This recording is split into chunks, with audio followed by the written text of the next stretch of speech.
తన మనుషులతో మీనా ఆర్డర్ పోగొట్టిన చింతామణి నిజం తెలుసుకున్న బాలు. అవును ఫ్రెండ్స్, మీ ఫేవరెట్ సీరియల్ గుండె నిండా గుడి గంటల్లో నెక్స్ట్ అయితే జరగబోతుంది ఇదే. మీరు చూశారు కదా, ప్రీవియస్ ఎపిసోడ్లో ఏ విధంగా అయితే మనోజ్ ఇంకా రోహిణిని మాట్లాడుకోకుండా ఉండేలాగా ప్రభావతి కాపలా కాస్తూ ఉంటుంది. అలాగే మనోజ్ అయితే రెండో రోజు ఆఫీస్ నుంచి వచ్చిన తర్వాత, షోరూమ్ నుంచి రిటర్న్ వచ్చిన తర్వాత డోర్ కొడుతూ ఉంటాడు. రోహిణి ఎంతసేపటికి కూడా డోర్ అనేది ఓపెన్ చేయనే చేయదు. మనోజ్కి కంగారు వచ్చేస్తుంది. ఎంతసేపటికి డోర్ ఓపెన్ చేయకపోయేటప్పటికి ప్రభావతి వచ్చి, ఏంట్రా ఆ రకంగా కేకలు పెడుతున్నావు అని చెప్పేసి అని అంటుంది. అమ్మ, రోహిణి తలుపు తీయట్లేదు, నాకెందుకో టెన్షన్గా ఉంది, తను ఎక్కడైనా ఏమైనా చేసుకుంటుందేమో అని చెప్పేసి. అంత సినిమా లేదులే అని చెప్పేసి ప్రభావతి వచ్చి కూడా గట్టిగా డోర్ కొడుతూ ఉంటుంది. అప్పుడే ఏంటా ఇలా గోల్గా ఉందని చెప్పేసి మీనా ఇక బాలు కూడా అక్కడికి వస్తారు. వాళ్ళిద్దరు రావటం, కంగారుగా ఉండి చూడటం చూసి ప్రభావతి, ఏంటి పొద్దున్నే పనులన్నీ ఆపేసుకుని ఇక్కడికి వచ్చి నుంచున్నావు, వెళ్ళి టిఫిన్ అది రెడీ చేయి అని చెప్పేసి తిడుతుంది. అదంతా అయిపోయింది అత్తయ్య, చేస్తున్నాను అని చెప్పేసి అని అంటుంది. అయినా సరే ఏంటి ఇక్కడ నుంచి చూసేది, వెళ్ళు అని చెప్పేసి వాళ్ళని అక్కడి నుంచి పంపించేస్తుంది. ఇక రోహిణి దగ్గరికి వెళ్ళేసి డోర్ గట్టిగా కొడుతుంది. కొట్టంగానే రోహిణి తలుపు తీస్తుంది. ఏంటి, ఏం చేస్తున్నావు ఎంతసేపు, మేము వచ్చి నిన్ను బతిలాడుకుంటే కానీ తలుపు తీవా అని చెప్పేసి అని అంటుంది. ఏంటి, వాడి రూమ్లోంచి వాడినే బయటికి నెట్టేస్తావంటే, అయ్యో అత్తయ్య అలాని కాదు, నేను నిద్రపోయాను, నాకు వినిపించలేదు. అవునులే, నీకెందుకు టెన్షన్ ఉంటుంది, చేయాల్సిందంతా చేసి ప్రశాంతంగా పడుకున్నావు, మాకు కంగారు పుట్టిస్తున్నావా అని చెప్పేసి అని అంటుంది. దాంతో తనుండి, అయ్యో అలాని కాదు, రాత్రి చాలా లేటుగా పడుకున్నాను, అందుకనే పొద్దున్నే మెలకు రాలేదు అని చెప్పేసి అని అంటుంది. రే నువ్వు పోరా, వెళ్ళేసేసి రెడీ అవ్వు అని చెప్పేసి అని అంటుంది. వాడు లోపలికి వెళ్ళంగానే రోహిణి అనంటే, ఏంటి ఇప్పుడేగా చెప్పాను, నేరుగా వెళ్ళేసి నీ పనేదో నువ్వు చూసుకొని ఆఫీస్కి రెడీ అయ్యి వెళ్ళిపో వెంటనే అని చెప్పేసి వెనకాల్చి ప్రభావతి అంటుంది. దాంతో రోహిణి కూడా సరే అని చెప్పేసి ఏం మాట్లాడకుండా డోర్ ముందుకు వేయబోతుంది. అంతలోనే ప్రభావతి ఉండేసి, ఏంటి డోర్ వేస్తున్నావు, వాడు ఇంట్లోంచి బయటకు వెళ్ళిన దాకా ఈ డోర్ ఓపెన్ చేసే ఉంచు, అంతే తప్ప డోర్ మూసేసి మీరిద్దరు గుసగుసలు ఆడాల్సిన అవసరం అంతకన్నా లేదు అని చెప్పేసి గట్టిగా అరిచి మరీ చెప్తుంది. దాంతో ఇక ఏం చేసేది లేక అక్కడి నుంచి తను కూడా వెళ్ళిపోతుంది. ఇక బాలు మీనా ఇద్దరు ఉండేసి, ఏంటి అమ్మ ట్రాఫిక్ పోలీస్ లాగా వాళ్ళిద్దరు వెనకాల పడింది, ఇది చెయ్యొద్దు ఇది చెయ్యి ఇలా కాదు అని చెప్పేసి అని మాట్లాడుకుంటారు. ఇంకా వాళ్ళు కూడా అక్కడి నుంచి వెళ్ళిపోతారు. ఇక మీనా అయితే కిచెన్లో వెంటనే బ్రేక్ఫాస్ట్కి కావాల్సినవి అన్నీ రెడీ చేస్తూ ఉంటుంది. అప్పుడే అక్కడికి బాలు వస్తాడు. బాలు వచ్చేసి, ఏంటి మీనా ఏం చేస్తున్నావు అని అంటే, ఏముంది మామయ్యకి క్యారేజ్ కడుతున్నాను, మామయ్య అయితే వద్దు అని చెప్పన్నారు, అంటే ఆయన అలాగే చెప్తారు అని అంటే, తెలుసు ఆయన అలాగే చెప్తారు, అందుకనే కదా కాస్తంత పులిహార కలుపుతున్నాను, మధ్యాహ్నానికి తింటే కాస్త ఒత్తుగా ఉంటుంది అని చెప్పేసి, అది కదా మీనా అంటే అని చెప్పేసి పొగుడతాడు. ఇంట్లోనే మీనాకి గుర్తొస్తుంది. వెంటనే ఉండి, ఏమండి మీతో ఒక విషయం చెప్పాలి అని అంటుంది. చెప్పు మీనా ఏంటి అని అనగానే, నేను నిన్న గుడికి వెళ్ళాను కదా, అక్కడ శివ అనంటే, ఆ గుడికి ఎప్పుడు వెళ్తావు శివ, ఏంటంటే ఇప్పుడంటే, అబ్బా చెప్పేది వింటారా ముందు అని చెప్పేసి అని అంటుంది. ఏంటో చెప్పు అనంటే, శివ రోహిణిని గుణ దగ్గర చూశాడంట, గుణ దగ్గరికి తను చాలాసార్లు వచ్చి వడ్డీకి డబ్బులు కూడా తీసుకుంది అని చెప్పేసి చెప్పాడు. ఓహో, మరొకటి ఇది కూడా ఉందా తన దగ్గర అని చెప్పేసి అని అంటాడు బాలు. దాంతో మీనా ఉండి, అదే కదా, అయినా కూడా నాకు వాడికి పడదని చెప్పి వాడిని నేను జైల్లో వేయించిన సంగతి రోహిణికి తెలీదా అంటే, తెలుసంట, అదే కదా అంటుంది, మనము ఈ ఇంటి మనుషులు అని చెప్పేసి. అలాగే ఆ గుణకు కూడా తిను మన ఇంటి కోడలంటే మీ అన్నయ్య వల్ల పెళ్ళామని చెప్పేసి కూడా తనకి తెలుసు. అయినా కూడా వీళ్ళిద్దరి మధ్యలో ఈ డబ్బులు తీసుకోవాల్సిన లావాదేవీ ఏంటి అని అంటే, అదే కదా పార్లర్ బాగానే నడుస్తుంది, వీడు షోరూమ్ కూడా బాగానే నడుస్తుంది, మరి గుణ దగ్గర తిను డబ్బులు తీసుకోవాల్సిన అవసరం ఏమొచ్చింది, నేను చెప్పా కదా ఈ పార్లర్లమ్మ కనపడేంత మామూలుదైతే కాదు, జగత్ కంత్రి, రోజుకి తిని మీద నా అనుమానం మరింతగా నిజపడేలాగా ఏదో ఒక విషయం అయితే బయటికి వస్తూ ఉంది, అయితే ఖచ్చితంగా దీని గురించి కూడా ఏంటో మనం తెలుసుకుందాం అని చెప్పేసి అని అంటాడు. దాంతో వెంటనే మీనా ఉండేసి, మరి మీ అన్నయ్యకి ఈ విషయం తెలిసి ఉంటుందంటావా అని అంటే, వాడికి డబ్బులు వస్తే చాలు, ఎలా వచ్చినాయి ఎక్కడి నుంచి వచ్చినాయి ఏది పట్టించుకోడు అని చెప్పేసి అని అంటాడు. కానీ ఏదేమైతే సరే నేనైతే దీన్ని ఎలా అయినా సరే బయట రాబడతాను అని చెప్పేసి అని అంటాడు. ఇక రోహిణి చిన్నంగా సమయం చూసుకొని ప్రభావతి తన పనుల్లో ఉన్నప్పుడు వెంటనే సత్యం గదిలోకి వెళ్తుంది. ఇక అక్కడికి వెళ్ళిన తర్వాత, మావయ్య మీరైనా అత్తయ్యకి చెప్పండి అని చెప్పేశారంటే, ఏం చెప్పమంటావు, మీరు ఒకటి, మీరు ఎన్నో చేస్తూ ఉంటారు, ఈరోజు నువ్వు మీ అత్తయ్యకే నమ్మక ద్రోహం చేశావు, తను నీ మీద ఎంత నమ్మకం పెట్టుకుంది, అటువంటిది మీ నాన్నకే నువ్వు ఆమెకే చెప్పకుండా విషయాన్ని దాచిపెట్టావు, ఆమె ఈ విషయాన్ని ఎలా జీర్ణించుకుంటుంది అని చెప్పేసి అని అంటాడు.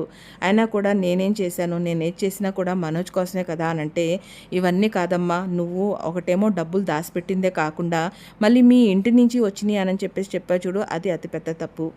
ఏది ఏమైనా సరే ఆ డబ్బులు వచ్చినప్పుడు మీరు ఆ డబ్బులు తీసుకొచ్చి ఇంట్లో పెడితే వాడు నాకు కూడా సొంత కన్న కొడుకే కదా, వాడికి మీరు నాకు డబ్బులు ఇచ్చిన తర్వాత ఇలా బిజినెస్ పెట్టుకోవాలి అని చెప్పేసి అని అడిగితే నేను మాత్రం డబ్బులు సర్దనా, డబ్బులు ఇవ్వనా అని చెప్పేసి అని అంటాడు. దాంతో వెంటనే రోహిణి ఉండేసి, అలా కాదు మావయ్య, ఎప్పటి నుంచో ముత్తు మా డబ్బులు మాకు కావాలి, మా వాటా మాకు కావాలి అని అంటున్నాడు. అలా వాటా చేసేస్తే డబ్బులు అనేది కలిసి రావు కదా, అందుకనే ముందైతే షోరూమ్ పెట్టేసిన తర్వాత మళ్ళీ ఆ డబ్బులు మాకు ప్రాఫిట్స్ వచ్చినప్పుడు మీకు ఇచ్చేద్దామని చెప్పేసి అనుకున్నాను అని చెప్పేసి అని అంటుంది. ఏది ఏమైనా సరే నువ్వు చేసింది అయితే తప్పు అని చెప్పేసి, ఇప్పుడు నేను ఆఫీస్కి వెళ్ళాలి, నాకు లేట్ అవుతుంది, తిరిగి వచ్చిన తర్వాత మాట్లాడదాం ఈ విషయం గురించి అని చెప్పేసి తను అక్కడి నుంచి వెళ్ళిపోతాడు. ఇక ప్రభావతి అక్కడ కూర్చొని ఉంటే, ప్రభా నేను ఆఫీస్కి వెళ్తున్నాను అని చెప్తే సరే అంటాడు. ఇక మీనా కూడా క్యారేజ్ ఇస్తుంది. ఎందుకమ్మా వద్దని చెప్పాను కదా అంటే, లేదులే మావయ్య, ఎండ ఎక్కువగా ఉంది కదా, మీరు కాస్త తింటే కడుపులో ఎత్తుగా ఉంటుంది అని అంటే, అంతే మీరు టయానికి తినండి అని చెప్పేసి చెప్తుంది. ఇక వెంటనే తను ఎప్పుడైతే గదిలోకి వెళ్తుందో రోహిణి తన గదిలోంచి రావటం చూసి, ఏయ్ నువ్వేంటే ఈ గదిలోంచి వస్తున్నావు అని అంటే, ఏం లేదు మావయ్యతో మాట్లాడదామని చెప్పేసి అని అంటే ఇప్పుడు నాతో మాట్లాడటానికి అవ్వట్లేదని చెప్పేసి ఆయన ద్వారా నా దగ్గరికి వచ్చేసి సిఫారిష్ చేయించాలని చూస్తున్నాను, ఇవన్నీ ఏం కుదిరేది కాదు, వెళ్ళి ఇక్కడి నుంచి అని చెప్పేసి తను అక్కడి నుంచి పంపించేస్తుంది. ఇంకా రోహిణి కూడా ఏం చేయాలో అర్థం కాక సైలెంట్ అయిపోతుంది. ఇక బాలు మీనా అక్కడి నుంచొని చూస్తూ, బాలు వెంటనే ఉండేసి మీనాతో గుణ విషయం కూడా ఇంట్లో చెప్పేద్దామా అని చెప్పేసి అని అంటాడు. దాంతో మీనా ఉండి, అయ్యో ఇప్పుడు ఏం వద్దులేండి, ఇప్పటికే ఉన్న తలనొప్పులు చాలవా, అయినా కూడా ఇప్పుడు మనకి విషయమే తెలిసింది, మన దగ్గర ఎటువంటి ప్రూఫ్ లేదు కదా అంటే, అవునవును ముందైతే ఈ విషయాన్ని మొత్తం రాబట్టి అప్పుడు చూద్దాము అని చెప్పేసి అని అంటాడు. ఇక రెండో రోజు పొద్దున్నే అందరూ డైనింగ్ టేబుల్ దగ్గర కూర్చొని చక్కగా భోంచేస్తూ ఉంటారు. ఆ టైంలో అప్పుడే అక్కడికి మనోజ్ రోహిణి కోసం చూస్తూ ఉంటాడు. రోహిణి ఎంతసేపటికి కనకపోయేటప్పటికి తను డోర్ దగ్గర అలాగే నుంచొని ఉండిపోతాడు. ప్రభావతి ఉండి చూసి ఏంట్రా అక్కడి నుంచి కదలలేకపోతున్నావు, ఏమైనా అక్కడ ఇరుక్కుపోయావా ఏంటి, రా తొందరగా అని చెప్పేసి వస్తున్నామ్మా అని చెప్పేసి వచ్చేస్తాడు. ఇంకా తను వచ్చి కూర్చున్న తర్వాత టిఫిన్ చేసే సమయానికి రోహిణి కూడా అక్కడికి వస్తుంది. ఇక రాంగాల్నే తను కూడా కుర్చీ లాక్కొని కూర్చుంటుంది. ఎప్పుడైతే తను అక్కడ కూర్చుంటుందో వెంటనే ప్రభావతి ఉండి, ఏయ్ లెగవ్వే ముందు నువ్వు పైకి అని చెప్పేసి తను లేపుతుంది. తను కూడా లేచి నుంచుంటుంది. లేచి నుంచుని ఉండగానే తను అక్కడి నుంచి ఉండేసి అని అంటుంది, ఏంటి వచ్చి కూర్చున్నావు అని అంటే, ఏమైంది టిఫినే కదా తింటున్నాను అని చెప్పేసి అని అంటే, ఏం అవసరం లేదు, మేము అందరం తినిన తర్వాత అప్పుడు కావాలంటే నువ్వు తిందు అని చెప్పేసి అని అంటుంది. దాంతో రవి శృతి ఇద్దరు ఉండేసి, అదేంటి ఇద్దరు కలిసి తప్పు చేస్తే మీరు కేవలం తననే అంటారు, అయినా కూడా టిఫిన్ చేస్తే ఏమొస్తుంది, నువ్వు మరీ ఎక్కువ చేస్తున్నావు అని చెప్పేసి రవి అంటాడు.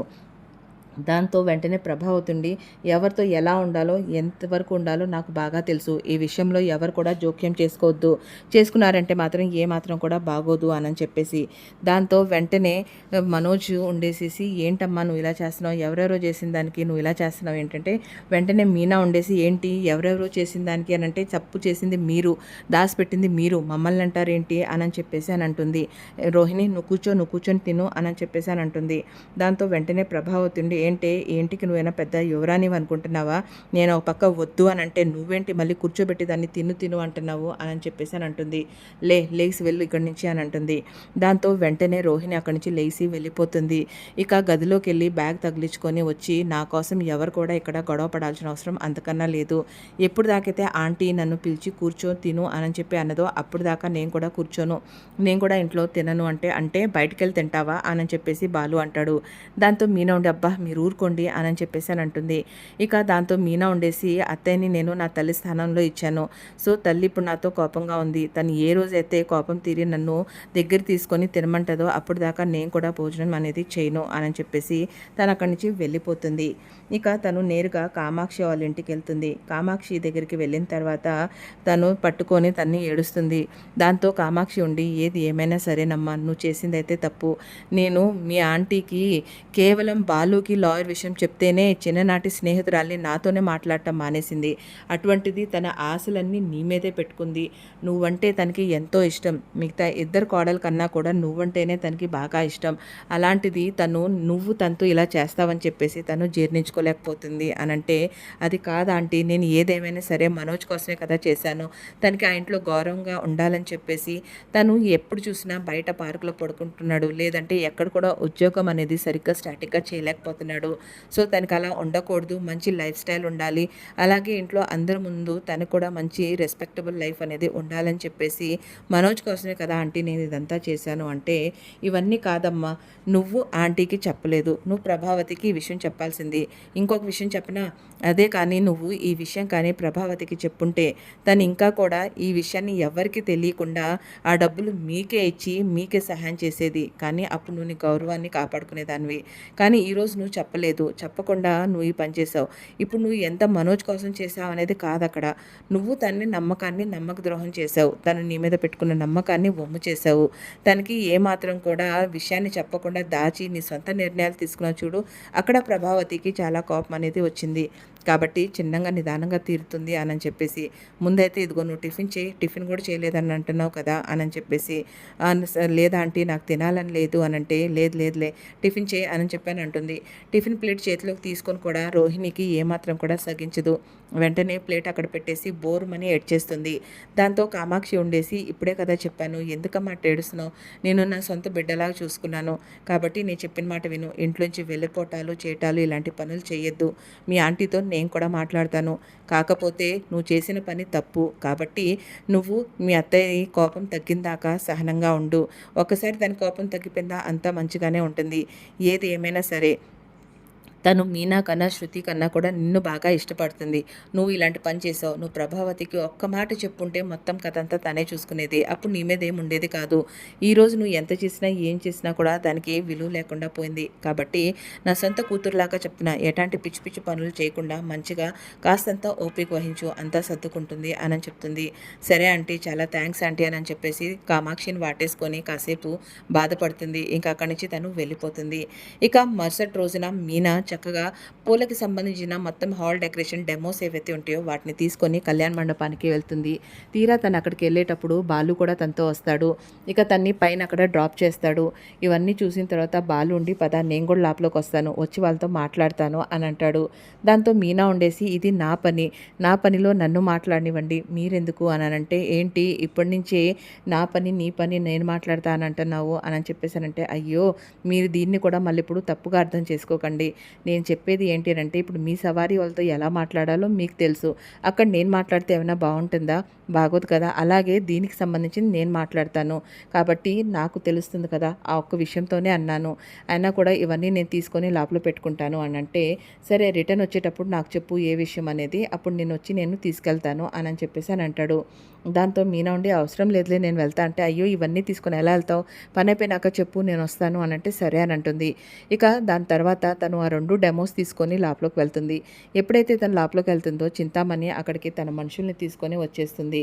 వచ్చిన తర్వాత, ఏంటి ఇక్కడ కళ్యాణ మండపంతో పాటు చిన్న చిన్న బొమ్మల కొలువులు కూడా పెడుతున్నారా ఏంటి? ఇవన్నీ డెమోస్ ఏంటి అని అంటే, ఇవన్నీ కూడా మంచిగా నేను ఎలా చేస్తాననేది డెమో చూపిస్తాను కోసం అనేసి తీసుకొచ్చాను అని చెప్పేసి అని అంటుంది.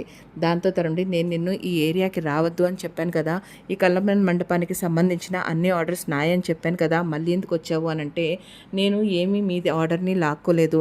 నా పని నేను చేస్తున్నాను, మీ పని మీరు చేయండి. ఎవరి పని నచ్చితే ఎవరికి ఆర్డర్ వస్తుందో వాళ్ళకే వచ్చింది కదా అని అంటే, ఏంటి వచ్చేది?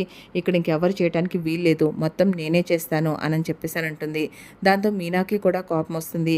మీకు ఎన్నిసార్లు చెప్పాలి, మీరు అందరూ కలిసి చేసుకోవాలని అనుకోవాలి, కానీ నేనే చేయాలి నువ్వు చేయకూడదు అని చెప్పేసి అంటున్నారు చూడండి. ఈ మాట ఏమాత్రం కూడా కరెక్ట్ కాదు అని చెప్పేసి అని అంటుంది. అక్కడ వాళ్ళిద్దరికీ మాట పెరుగుతుంది. ఇక చింతామణి వెంటనే తను తీసుకొచ్చిన డెమోస్ ఏవైతే ఉంటాయో వాటిని చేతులతో పైకి కిందకి నెడుతూ ఉంటుంది. ఇప్పుడే చెప్తున్నాను, నా డెమోస్ని ఏమాత్రం కూడా పట్టుకోవద్దు, రాత్రంతా కష్టపడి మరి నేను వీటిని చేశాను అంటే, అవునా ఏందమ్మా నువ్వు కష్టపడింది అని చెప్పేసి చింతామణి మనుషులు ఎవరైతే ఉంటారో వాళ్ళ ద్వారా పట్టుకొని మొత్తాన్ని తను వాటిని ఎరగొట్టేస్తుంది. ఇంకా ఎరగొట్టేసి తీసుకుని వాళ్ళ పక్కన ఉన్న డస్ట్బిన్లో వేస్తారు. దాంతో మీనాకి చాలా కోపం వస్తుంది. తను పడిన కష్టాన్ని అంతా వృధా చేసి చేసేసింది అని చెప్పేసి గబగబా డస్ట్బిన్ దగ్గరికి వెళ్ళి తను ఆ మొత్తం మోడల్ ఏదైతే చేసి ఉంటుందో దాన్ని చేతిలో తీసుకుంటుంది. ఇంకప్పుడు తనకి వార్నింగ్ ఇస్తుందన్నమాట. నేను చెప్తున్నాను కదా, చూస్తూ ఉండండి, మీరు ఈరోజు ఇంత వెర్రవేగుతున్నారు కదా, రేపు మీ ముందే మీ కళ్ళ ముందే ఈ మొత్తం ఊర్లో అందరికన్నా ఎక్కువగా ఫేమస్గా ఫ్లవరిస్ట్ అనేది నేనే తయారవుతాను. అన్ని ఆర్డర్స్ నాకే వచ్చేలాగా అంత మంచిగా కష్టపడి మరీ నేను పనిచేస్తాను. కానీ ఈ విషయం చాలా దూరం పోతుంది. ఈ విషయం కానీ మా ఆయనకి తెలిసిందా మీకు మామూలుగా ఉండదు అని చెప్పేసి అని అంటుంది. అని తను అక్కడి నుంచి బాధపడుతూ ఆ డెమోస్ని తీసుకొని వెళ్ళిపోతుంది. చింతామణి, నీలాంటి వాళ్ళని చాలామంది చూశాను, నీలాంటి వాళ్ళని తొక్కే కదా నేను ఇక్కడ దాకా వచ్చాను అన్నట్టుగా తను మాట్లాడుకొని నవ్వుకుంటుంది. ఇక మరోవైపు కామాక్షి ప్రభావతికి కాల్ చేసి పిలుస్తుంది. ఇక వెంటనే ప్రభావతి వస్తుంది. ఏంటి ఇప్పుడు నన్నెందుకు పిలిచావు ఇక్కడికి అని అంటే, అబ్బా కూర్చో మాట్లాడదాము అని చెప్పేసి దాన్ని కూర్చోబెడుతుంది. ఏంటో చెప్పు, నేనేం కూర్చోటానికి రాలేదు, ఇక్కడ అర్జెంటుగా రమ్మను అని చెప్పేసి వచ్చాను అని అంటుంది. దాంతో తనుండి డాన్స్ క్లాస్ ఓపెన్ చేసావు, ఎన్ని రోజుల నుంచి డాన్స్ క్లాస్కి వస్తున్నావు, నువ్వు రానే రావట్లేదు, ఇక పిల్లలు అడిగితే నువ్వేదో ఊరు వెళ్ళావు, వచ్చిన దాకా నన్ను చూసుకోమన్నారు అని చెప్పేసి చెప్పాను, మరి ఇంక నువ్వు ఎప్పటికి వస్తావు, మరి పిల్లలకి నువ్వు వచ్చేసావు అని చెప్పమంటావా అంటే, ఏం అవసరం లేదు చెప్పొద్దు అనేసి, ఇప్పుడు నాకు తెలిసిందేదో నేను చెప్తున్నాను అని అంటే, అయినా కూడా భరతనాట్యం గురించి నీకేం తెలుసు నువ్వు వాళ్ళకి చెప్తున్నావు అని అంటే, ఇన్ని రోజుల నుంచి నువ్వు వచ్చింది నువ్వు చేసేది చూసి వాళ్ళకి చెప్తున్నాను అనేసి, సర్లే ఇవన్నీ కాదులే కానీ నువ్వు ఇటు వచ్చి కూర్చో, ఏంటి ఏమైంది మొహం ఎందుకు అలా పెట్టావు అని అంటే, తనుండి ఏముంది మా ఇంట్లో ఎప్పుడు ఏదో ఒకటి జరుగుతూనే ఉంటుంది కదా, అలాగే ఇప్పుడు రోహిణి ఉంది కదా అంటే, ఆ ఉంది ఏమైంది అని అంటే, ఏమయ్యేది ఏంటి, ఆ రోహిణి ఆ కల్పన ఉంది కదా, మనోజ్ ఎవరి దగ్గర అయితే డబ్బులు మోసపోయారో వాళ్ళ దగ్గర పట్టుకొని డబ్బులు మొత్తం తీసుకొని ఆ డబ్బుల్ని ఇంట్లోకి తీసుకొచ్చామని చెప్పకుండా వాళ్ళ నాన్న పంపించాడు, దాంతో షోరూమ్ పెట్టామని చెప్పేసి చెప్పింది. అంటే ఓహో అవునా అని చెప్పేసి కామాక్షి అంటుంది. ఏంటి అంత చిన్నగా ఓహో ఆహా అంటున్నావు అంటే అంటే ఆహా అదే అంటే అవునా అని అంటున్నాను అని చెప్పేసి అని అంటుంది. దాని తర్వాత తను ఉండేసి ఇలా చేసింది, దాంతో నాకు కోపం వచ్చింది అని చెప్పేసి బాగా రెండు పీకాను అని చెప్పేసి చెప్తుంది. దాంతో కామాక్షి ఉండి, ఏంటి నీ కొడుకు ఏం తప్పు చేయలేదా, అంతా రోహిణి చేసింది అన్నట్టుగా మాట్లాడుతున్నావు అంటే, వాడికంతా తెలివి లేదు, వాడంతా తెలివి తక్కువడు, వాడికంత తెలివే ఉంటే ఇదంతా ఎందుకు ఇలా జరుగుతుంది, అప్పుడేమో కల్పన మోసం చేసింది, ఇప్పుడేమో అంతా రోహిణి చేస్తుంది అని చెప్పేసి అని అంటుంది.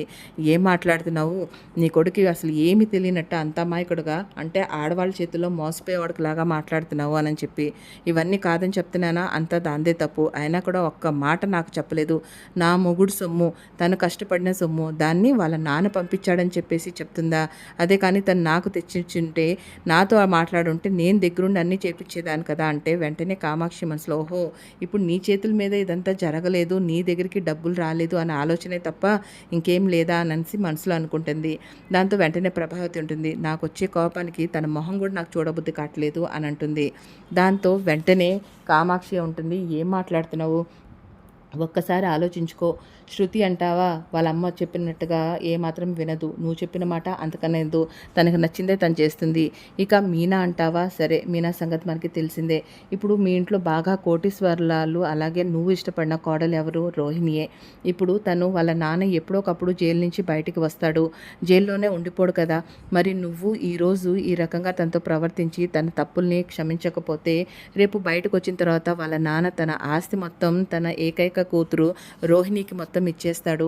అప్పుడు నువ్వు ఈ విధంగా ఉన్నావని చెప్పి తెలిసి రోహిణి మనోజ్తో కలిసి మనం బయటికి వెళ్ళిపోదాం, వేరే కాపురం పెడతాము, మనకి ఇప్పుడు డబ్బులకి ఎటువంటి కొరవ లేదు అని చెప్పింది అనుకో, అప్పుడేం చేస్తావు, మనోజ్ వెళ్ళిపోతాడు కదా, అప్పుడు నిన్ను వదిలిపెట్టేసి వెళ్ళిపోతే అప్పుడు నువ్వేం చేస్తావు అని అంటే, మనోజ్ నన్ను ఎప్పటికీ కూడా ఎక్కడికి కూడా వదిలిపెట్టి వెళ్ళడు అని అంటే, అవునా నీ మనోజ్ గురించి నీకు అంత కాన్ఫిడెన్స్ ఉందా, తొక్కలో అన్నయ్య గారు వచ్చిన 40 లక్షల డబ్బులు వస్తేనే ఆ డబ్బులు తీసుకొని అమ్మా నాన్న వదిలేసేసి ప్రేమించిన అమ్మాయితో పరారవటానికి సిద్ధపడ్డాడు, అటువంటిది ఇప్పుడు ఇక్కడ కోట్లు వస్తుంటే నీకోసం ఉండిపోతాడా అని చెప్పనంగానే వెంటనే ఆలోచనలో పడుతుంది ప్రభావతి. ఇక కామాక్షి కూడా అర్థం చేసుకుంటుంది, ఓకే నా మాటల్లోకి వచ్చేస్తుంది తిను అన్నట్టుగా. ఇక వెంటనే అంటుంది, చూడు నువ్వు ఏదేమైనా సరే తప్పు చేసింది, కానీ తప్పులో ఇద్దరికి భాగం ఉంది, నువ్వు కానీ ఇంత స్ట్రిక్ట్గా ఇదే విధంగా ఉన్నావు అని అంటే ఉండంగా తను చాలా తొందరలోనే మనోజ్ని తీసుకొని వేరు కాపురం పెట్టడం ఖాయం. తను వన్స్ వేరు కాపురం పెట్టిందా ఇంకా నిన్ను గుర్తించదు, నువ్వు ఎవరైతే నా కోడలు అని అనుకుంటున్నావో అది కూడా లేకుండా పోతుంది. మీనా గురించి నీకు తెలిసిందే. సత్యం గారు కోడలనే అంటారు కానీ ప్రభావతి కోడలు అనరు. అదే కానీ రోహిణి కోటీశ్వరురాలైతే రేపు ఎవరైనా ప్రభావతి కోడలు నువ్వు నచ్చుకొని తెచ్చుకున్న కోడలు అని అనుకుంటారు. నువ్వు చాలా తెలియగల దానివి, నేను చెప్పాల్సినవి చెప్తున్నాను, దీన్ని వేరే విధంగా ఆలోచించొద్దు అని చెప్పేసానంటుంది. ఏంటే ఈ విధంగా నన్ను భయపెడుతున్నావా అని అంటే, భయపెట్టట్లేదు, ఉన్న విషయాన్ని చెప్తున్నాను, నువ్వే ఆలోచించుకో. ఒకవేళ నువ్వు ఇలాగే ప్రవర్తిస్తూ ఉంటే తనకు కూడా ఎప్పుడు దాకాని సైలెంట్గా ఉంటుంది. దాని తర్వాత తను కూడా వెంటనే మనసు విరిగిపోయి మనోజ్ని తీసుకొని వేరు కాపురంకి ఒక్కసారి వెళ్ళిపోయింది అనుకో, ఇంకప్పుడు నువ్వు ఆపితే మాత్రం ఆగుతుందా? మళ్ళీ నీ మీద ఆ ప్రేమ ఆ అభిమానం వస్తుందా? తను చేసిన తప్పుకి నీ దగ్గర క్షమాపణ అడుగుతుంది కదా. తను ఇల్లు వదిలేసి వెళ్ళిపోతుంటే ఇల్లు వదిలేసి వెళ్ళిపోతుందని చెప్పి నీకెలా తెలుసు అనంటే, ఇప్పుడే కదా నువ్వు చెప్పావు అని అంటుంది. నేను ఎప్పుడు చెప్పాను? నేనైతే ఆ మాట నీకు చెప్పలేదు అంటే, అయ్యో కంగారులో మర్చిపోయినట్టున్నావు వదినా, నువ్వు ఇప్పుడే చెప్పావు, నేను చెప్పిన మాట విను, కాస్త బాగా ఆలోచించు, నేను చెప్పిన మాటని, నేను వెళ్ళి నీకోసం కాఫీ తీసుకుని వస్తాను, ప్రశాంతంగా ఒకసారి ఆలోచించు, తను కానీ వేరు కాపురం పెట్టిందా, ఇంకేం లేదు, నీకు ఏది కూడా జరగాల్సింది దక్కాల్సింది దక్కదు, ఇక వాళ్ళు సపరేట్ అయిపోతారు అని చెప్పేసి చెప్తుంది. ఇక్కడ మీనా ఏడ్చుకుంటూ ఇంటికి వస్తుంది. ఏమైందా అని చెప్పి తన చేతిలో విరిగిపోయిన మోడల్ని చూసి వెంటనే బాలుకి కోపం వస్తుంది. ఇక బాలుకి అసలు విషయం అంతా తెలిసిపోతుంది. ఇక బాలు చింతామణి మీదకి కోపంతో వెళ్ళబోతూ ఉంటాడు. సో ఫ్రెండ్స్, చూశారు కదా మీ ఫేవరెట్ సీరియల్ గుండె నిండా గుడి గంటల్లో నెక్స్ట్ అయితే జరగబోతుంది ఇదే. మరి బాలు చింతామణి దగ్గరికి వెళ్ళి ఏ విధంగా దీన్ని డీల్ చేస్తారు? పెద్ద గొడవే జరిగిద్దా, లేకపోతే చింతామణితో తను కూడా మంచిగా గొడవ పడుతూ మీనాకి ఆ ఆర్డర్ని రిటర్న్ ఇప్పిస్తాడా? ఇవన్నీ తెలుసుకోవాలంటే మీ ఫేవరెట్ సీరియల్ గుండె నిండా గుడి గంటలు వెంటనే మీ దగ్గరికి నోటిఫికేషన్ రావాలి అని అంటే వెంటనే మా ఛానల్ని సబ్స్క్రైబ్ చేసుకోండి. పక్కనే ఉన్న బెల్ ఐకాన్ని ప్రెస్ చేసి ఆల్ అని క్లిక్ చేయండి. దాంతో రేపు జరగబోయే ఎపిసోడ్ ముందే మీ దగ్గరికి నోటిఫికేషన్ రూపంలో వచ్చేస్తుంది. వీడియో నచ్చితే ఖచ్చితంగా లైక్ చేయండి. Thank you so much friends.